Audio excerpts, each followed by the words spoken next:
butter. Sama yung 2 cups of brown sugar. Gawin lahat ng natin to ay 2 cups. Gagawin natin sama ng butter. Yung butter na ginamit ko, yung salted butter. Kaya ngayon, ang ating busan ako ng dark brown. Kaya ginamitan ko ng wash sugar.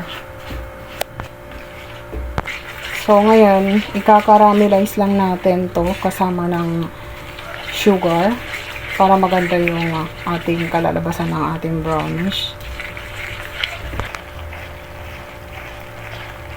Na to 1 cup of cocoa powder.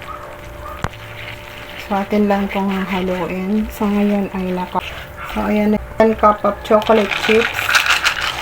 Yung matulaw yung chocolate. Mahinang apoy yung ginagamit ko dito. 1/4 na water. Natin dito, palalamigin natin ng konti para hindi maluto yung itlog na atin ilalagay. Add tayo ng sample dito para short lang na hindi maluto yung ating egg. Ngayon is okay na, hindi siya maluluto. Yung 4 na itlog. I-mix lang natin to. Make sure na yung ating paghalo ay hindi over-mixing. Hindi siya sobrang halo. Halo natin. Pagkatapos halo, huwag natin sobrahan ng halo para hindi siya mag-form ng parang bubbles sa ating ginagawang chocolate brownies. Ang cake flour, isang cup na cake flour, 1/2 cup flour. Mix lang natin until to combine all ingredients hanggang sa mahalo siya. Halo lang natin. Pag nahalo na lahat, ay ilalagay na natin yung peanuts. Itong peanut na to ay ano yan? Toasted peanuts. Tapos, maraming walnut. May walnuts kayo. Kung ano available sa inyo, optional na lang yan, guys. Pwede nyo lagyan, pwede rin hindi. So, ilagay na natin sa baking tray. Ako maglagay ng baka pepper. Nilagyan ko siya ng butter sa ilalim para dumikit yung baked pepper na aking nilagay. Gamit ako ng 2 tray ng ganito ang form niya para mag-ano siya ng as rectangle.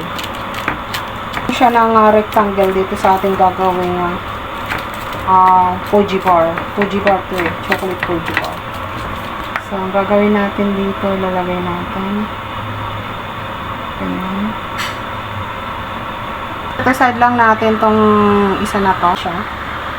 Preheated oven at 177 and cook for 30 minutes. Okay. Then, salang na natin siya sa ating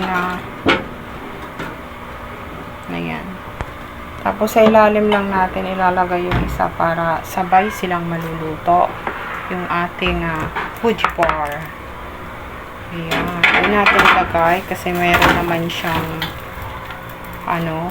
tray dun sa ilalim.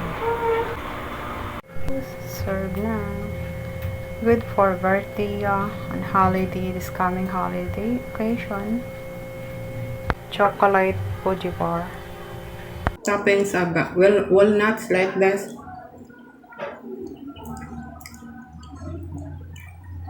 Perfect. Perfect for business. Perfect for this coming holiday. And perfect for the gift to our friends, office mate, like that. Wow. So good, guys. Yummy. The sweet is not too much sweet. Thank you guys. If you buy something, please click the yellow basket and my TikTok shop. And please follow my Facebook page and subscribe to my YouTube channel to more recipe. Thank you everyone. Bye. Try nyo to guys. Ang sarap.